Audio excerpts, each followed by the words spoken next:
real estate development. My name is Baba Adinkra Baby. I'm your host for today, and I'm here with the General Manager for Adinkra City Project, Mr. Eric Ashi.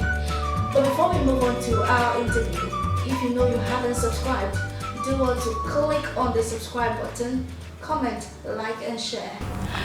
Adinkra has been into numerous developmental projects. Would you kindly tell us what birthed or what inspired the birth of Adinkra City Project? Well, first of all, I'll just tell you briefly about how Adinkra came to be. The facility was established in August of 2014 at Adinkra in the central region.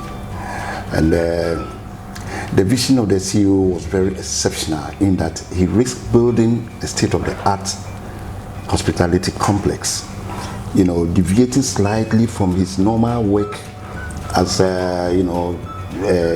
installation, engineering works, and other petty things for fuel service stations around the country. He deviated a bit from it because he loves entertainment. And so he built this Adinkra City complex just to make sure that people in his community, where he grew up from, that is Adinkra, might not have to migrate to the cities for greener pastures. He did a facility for them so that they can work in there and try to do that so that they will have food on their table all the time. You understand me? You'll be surprised to know that since they did that, every time that we organizing an event, the whole place becomes so packed. You sometimes marvel whether it's in a rural community, because these things happen in Accra, in the big cities. Yeah. But when you come to the place during an event, you'll be surprised, you'll be shocked to know what goes on there. We've had some few celebrities also coming over and to perform, like Ekoswe Japan, Amanzeba, Double, Kofi, and a host of them. Most of them came through there because they know the crowd will love their show. Okay. So these are some of the things which inspired him to create the facility for the community at Adinkra. Right. So, in his quest to seeking development for his society or for his community, would you say that has been achieved? Yes. To a greater extent, it has been achieved because one, people in the area there, because his perception was to make sure that, like I said earlier, people who live in the community get jobs to do close by, so that they don't have to migrate to the cities. Okay. And that was achieved to a greater extent because workers in the facilities all live in Boduasi. You understand me? And that is one of the main aims of establishing the facility at the rural area. So it's been achieved. That is very good. You own a number of enterprises. Yeah. You are your dealers in petroleum products. Yeah. You run a guest house. You have a bar and lounge. Yeah. You also operate an entertainment center. Yeah. How are you able to incorporate and manage all of these enterprises and still be able to be on top of your game? It's very easy. Okay. Separation of powers. All right. Whilst at the same time you keeping an eagle's eye on all areas of operation. That is him. I'm talking about the chairman. Okay. Yeah, he gives powers to people to run the facilities that we mentioned before.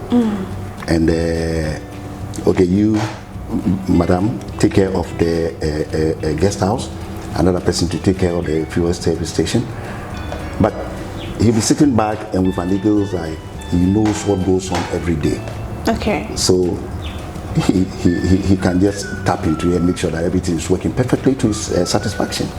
So separation of powers. You can't do everything. So you give people to run the various areas for you, and then you just monitor them. And secondly, he motivates his workers lavishly. That's very important. Lavishly. You'll be surprised. And if you don't do that, they won't deliver from the bottom of their hearts. So he makes sure that he motivates them lavishly. Yes. If it gets to a time that he needs to give you a car because you are performing well, he'll give a car to you. He'll give you a car straight away. Okay. So, in as much as separation of powers or power is good, I also know it comes with it, challenges. So could you tell us some challenges you've faced over the years and how you've been able to overcome them and stay on top of your game? You see, if you have a passion for something, yes, there is always a driving force behind that passion. Exactly. That propels you to keep going on and on and on. We treat every project with exceptional performance. Exceptional importance. Okay. We don't just say, okay, we got in the project, so let's go on it, let's do it haphazardly or whatever. We attach great importance to every project we undertake to do. You understand me? And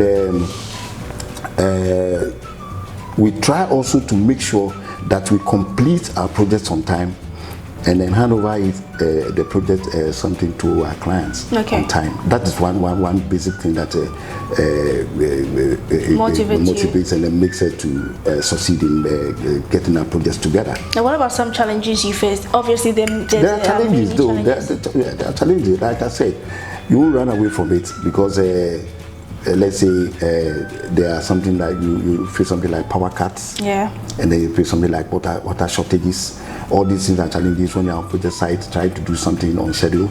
And trust me, if you have solutions or you know how to manage your your operations, you can come out unscratched.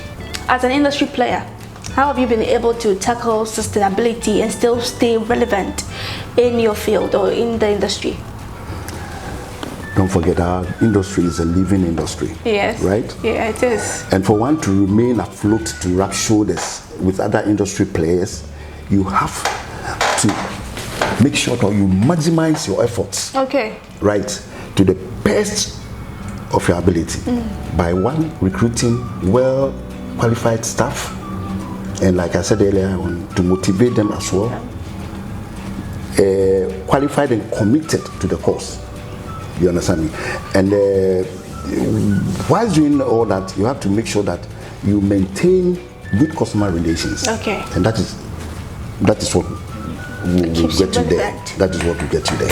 Yeah. There has been talks about the use of plastic building materials in building or in providing affordable housing to Ghanaians. So as a developer yourself, you are into the development of projects and then cities and all that. What is your take on that? It is a laudable idea which, in my opinion, should be accepted and adopted. But we should do further research and undertake a pilot project to see if our climatic conditions will be conducive for it. I get you. That is my take on that. That's all. I don't want to talk too much about that, but I say we can always give it a try, because it's something which is going on in other countries. Of course. And so if it's got into our end here, we have to think about it seriously, make further researches, like I'm saying, do pilot projects. I'm sure some people have started doing it already in town. Yes. So it's a laudable idea, and in my opinion, we can accept and adopt it. Adinkra City Project has been nominated for Best Development Provider in the 2021 Diaspora Ghana Property Award. So what makes Adinkra City Project different from other competitors in the category? Locations. Wow, explain further. You see, we take our time to select our project locations. Okay. We look at proximities and easy access by our clients to our facilities. You see, the CEO always goes to the drawing board to create his own designs before giving it to an architect, you know, to better it and bring out the finished designs, you know. So everything that he does, he has an aim. He knows that this is what I want and this is why I want it this way and that way. So he goes to the drawing board himself, designs his own thing, and then that makes it unique. Yeah, that's true. Yeah. So what other projects do you have underway? Presently, we are putting up a 10-room exclusive guest house at Utubreku. The township proper, and then secondly we're putting up a big conference hall with offices and deba grounds, you know, toilets and other facilities for a Utu traditional council, where the chiefs and people can meet and do this. It's a mega project. And then another palace at Utu, Gomwa Budumburan, for the Etipimhini of a Utu traditional area, and another workshop that we just completed. We tried to do an access show to the workshop at Utu Breku the same to train artisans, and another pipeline project which we just completed at Santoi around Adinkra area. So we don't only just work in our catchment area, but we sometimes get contract to work elsewhere in the country. Yes. So what are your expectations for this event? To be honest, this event has been long overdue.